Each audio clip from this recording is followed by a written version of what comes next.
I sure do love a glass of hot chocolate on a cold winter day. Who am I kidding? This mug doesn't even have anything in it. Hi everybody, welcome to the ICT Metroist. My name is CJ, and today we're bundled indoors, still from the great winter storm of 2026, which happens to be what we're talking about today. We're going to go into what made this storm historic, how it affected the ICT Metro region, some fun photos I took, and an outdoor memorial for a Minnesotan VA nurse, Alex Preddy. So before we get into the storm, I would like to take a moment to thank the men and women who risked their lives during this snowstorm to make sure our lives maintain the same standard of living we all enjoy. I'm talking about the firefighters, police officers, first responders, Uber Eats delivery drivers, and of course, the plowers that keep our streets open for the world to use. Really, the plowers are the biggest heroes of the bunch, since they're the only group that is given fun names. Some of my favorite are Aaron Burr, Betty Whiteout, Bohemian Rhapsody, Blizzard of Oz, Cleopatra, Edgar Allan Snow. Every day I'm shoveling. F. Salt Fitzgerald. License to Chill. Lord Coldemort. Here comes Mr. Plow. Actually, I think I messed that up. So remember, call Mr. Plow. That's my name. That name again is Mr. Plow. Mr. Plow. Pepe Le Plow. Plow Bunyan. Plowabunga. Plower Rangers. Snow Diggity. Snow Buffet. Snowy-Wan Kenobi. Sweet Carol Brine. Witchit Thaw.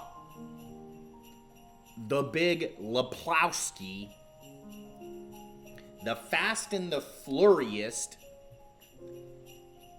the Scrape Gatsby, William Scrapespear, and Wolfgang Amadeus Snozart. I want to thank all of these valuable plowmen and plowwomen for their valuable services so that all the other workers can get to their emergencies on time. The major winter storm of January 2026 was officially dubbed Winter Storm Fern by the Weather Channel and was one of the largest winter storms of the decade, affecting over 24 states in the Midwest, South, and northeastern portions of the United States. Approximately 180 to 230 million people were directly affected by this storm. While some areas got moderate snow levels and maybe a day off from school, other areas weren't so lucky. Over the whole country, over 1 million people lost power, 114 people died in over 23 states, and over 10,000 flights were canceled or experienced delays. The storm is estimated to have cost our country anywhere between $29 and $105 billion in damages. Like, holy cow, that is a lot of cheese. Alright, that was pretty stupid. In our area, much of the ICT Metro region started to prepare for the storm about 2 days before a single snowflake had even touched the ground. Multiple localities and county governments began applying the salt, sand, and bead mixtures to the main streets. The Kansas Department of Transportation, or KDOT for short, issued travel warnings for residents and travelers to limit their travel as much as possible. They also suggested you stay safe by having gasoline in your car, extra blankets, and a fully charged phone so you can contact someone in an emergency. On the lighter side, for those most in need, the Wichita Animal Shelter offered free sheltering services to the homeless individuals who couldn't take their animals into the overnight winter shelters. Truly a mark of warmth during this awfully cold winter we had. Oh, and by the way, if you like what you're watching, make sure to like the video, subscribe to the channel, and share this video across social media. Winter Storm Fern officially hit the ICT Metro region on Friday, January 23rd, when there was light to medium snow for most of the day. Kansas Governor Laura Kelly issued a state of disaster emergency to allow state resources to be activated to make sure critical infrastructure and supplies are able to move across the state and metro region in these awful conditions. The entire region was projected to get anywhere between 6 and 12 inches of snow, depending on the model you used. The storm hit the lower end of these projections by getting about 6 to 9 inches, depending on where in the metro you took your projections from. This map on screen shows you some self-reported points of snowfall in the region, and as you can see, most of them get about that 6 to 7 inches, but some places do get into the 9 inches of snow. Probably the community in our metro region that was most negatively affected by Winter Storm Fern was the small rural town of Oxford, Kansas, located in Sumner County between the cities of Wellington and Winfield. This town saw their power go out on Friday after their power breaker had broke down, and then they saw their water main break the next morning on Saturday the 24th. Luckily, they got everything fixed within the next week, and the small town didn't become the next Flint, Michigan. Well, for now. Out of everyone in the metro region, the children were probably the happiest, with multiple school districts still being closed on Monday, January 26th. However, this extra day of winter wonderland was over by Tuesday, and really, once the kids go back to school, that's when basically everything comes back to normal. Alright, so before I conclude the video about the Wichita community and what they did to end out the storm, I would like to share with you some photos I took downtown on the morning of Saturday, January 24th. It was the first night of the winter storm. I decided to take these photos around 4:30, 5 a.m. before the sunrise and before there were a lot of cars on the street or people on the sidewalks. I hope you guys enjoy. It's not your time, my Valentine. It's not your time, my Valentine. Half awake and in a state, lying there, waiting for a day to break. Pretty pearls and your cartwheels, everything, even a chorus line. Oh, the snow, it sparkles so. It's not your time, my Valentine. It's not your time, my Valentine. So you're feeling left alone in your thoughts. No one's really home. Guns are black and dangerous as hell. In your car, they may not kill you if you smile. You know you sparkle so.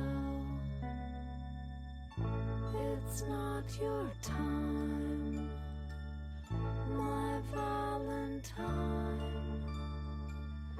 It's not your time, my Valentine.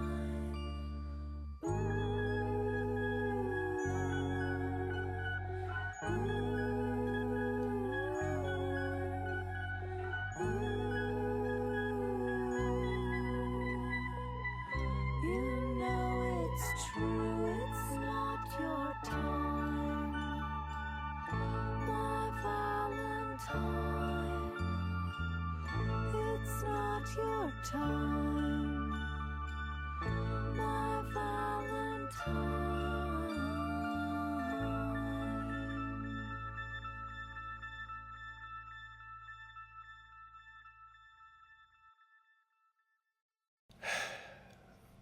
So, after processing the photos and posting them online, I went about my day like normal, ready to make this video about the main parts of the storm and maybe do a skit or two with the snow before it melted.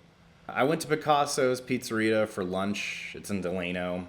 I ate, drank a little bit, hung out before I was planning on going back to finish working on the video. While eating, I looked down at my phone and saw the news that would go on to basically overshadow most of this winter storm experience, not just for me, but for most Americans. That morning, Minnesotan VA nurse Alex Preddy was unjustly executed by CBP agents working alongside ICE while terrorizing the city of Minneapolis. The nation, including people in Wichita, watched in horror as the entire administration lied about his death, including calling him a domestic terrorist and would-be assassin. Mind you, his death was caught on camera from multiple angles, disproving the administration's claims. The local Wichita group that sets up and participates in the local protests downtown had called for a memorial service in Naptzger Park to honor Alex Preddy and the people of Minnesota being terrorized by the federal government. The event took place on Tuesday, January 27th at 6:30 p.m. Despite the below freezing temperature of 28 degrees Fahrenheit, well over 250 people showed up to the event to honor and show support for their fellow Americans. Local faith leaders and speakers from community-led organizations gave several memorials and held multiple moments of prayer.